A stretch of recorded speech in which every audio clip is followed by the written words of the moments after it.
Hey everyone, it's Bobbie at the Paper Jungle. I have another project for you here today. This is another Christmas tree light. This one is using a smaller light, and two of them will go on the card instead of the one like I did the other day. And then on the inside I have stamped "Sending a Little Christmas Magic Your Way" and then 3 little light bulbs in the corner. And I've got my envelopes the same way. Here's another one that's done in Pool Party and Melon Mumbo, and this is the birthday paper stack that was in the new catalog this year.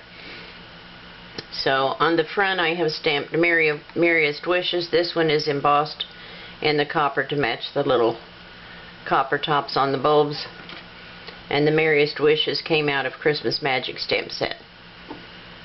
The bulbs were cut from Delicate Ornaments. This is a outside frame that actually goes on this ornament here, but it makes a perfect light bulb, a Christmas tree light. So as you can see, I have a lot of them here. This is a big project. I've got several here stacked up ready to go, or ready to put together, that is. I've got a few of them here to show you that this one I think is going to be real pretty, non-traditional. It is the lavender, the teal, and pink.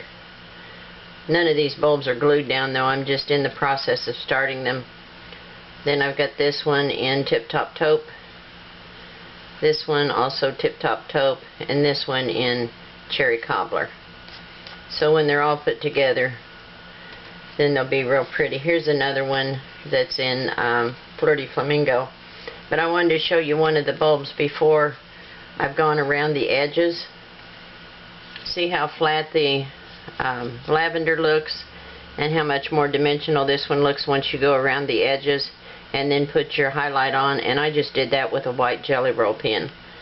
And look at it against the green, how flat the lavender looks. And it looks so much rounder, like a bulb shape, once you go around it. And I used the same ink color as the paper, or the cardstock. And this is all Stampin' Up! Products on this one. So what I have is 1 3/4 inch by 5 1/2.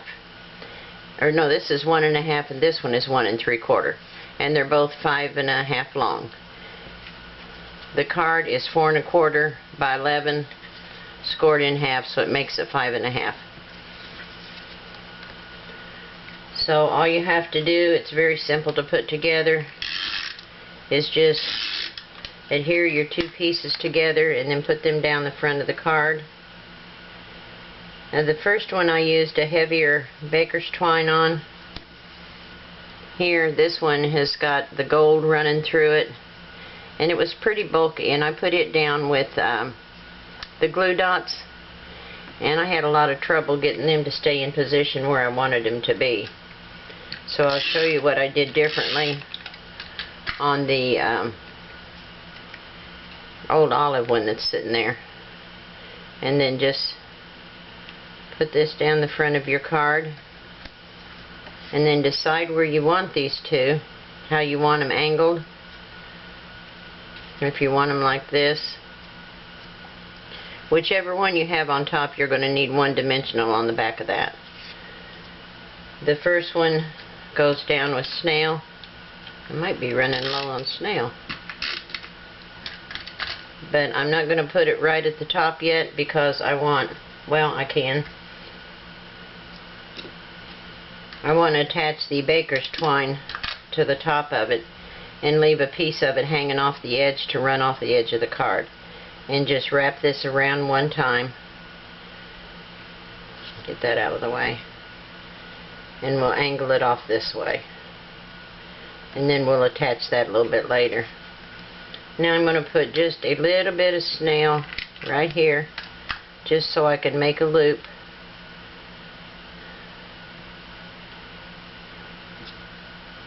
And then I want to wrap it around this one.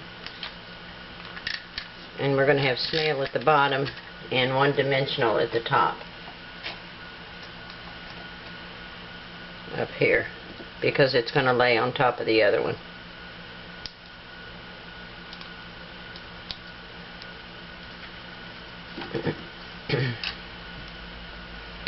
Okay, so now, keeping that in place, which isn't easy, I'm going to wrap this around this ornament, or this light, so that it catches on the back.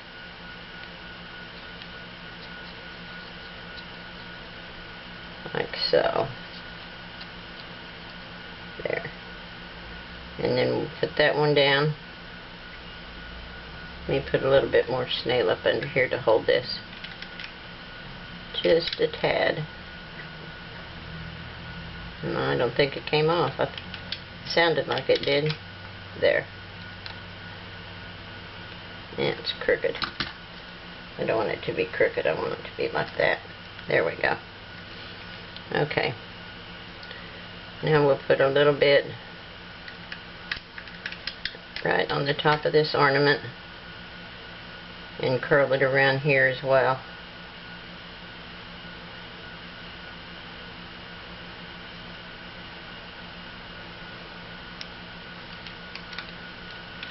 And take it off of this end. And then we can snip it here and put, oops, I don't want that. And we're going to put this running off the edge like that. And you get it from the back. There. Now, if you take your embossing buddy and pat over that, it takes the shine away from the tape and takes the adhesive away so nobody sees it. And then you want to blow off your adhesive, or your powder. Okay. And then on the inside, what did I do? Oh, here it is. I've got a bunch of these insides cut.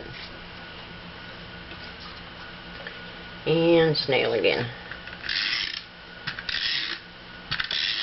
And then this will go on the inside. Oh, this one doesn't have the cinnamon on it. I'll have to go back and stamp that, but that's okay. Can always catch that later. Oops. Move it down just a hair. There we go. And then I'll add the cinnamon there. And there's your card. It's so easy. I thought it was so cute. And then I'll stamp Merriest Wishes down here in the corner. But I'm going to go ahead and emboss the rest of them. I stamped this one in black. The Memento Tuxedo Black. And I like it better on this one embossed in the copper. So I'll do the rest of them in the copper. So that's it for this video. I hope you enjoyed it and it inspires you to make some cards. You've got plenty of time yet to order your supplies if you don't already have them, so you can make some gorgeous cards for your friends and family. Thanks a lot, guys, and I'll talk to you soon. Bye now.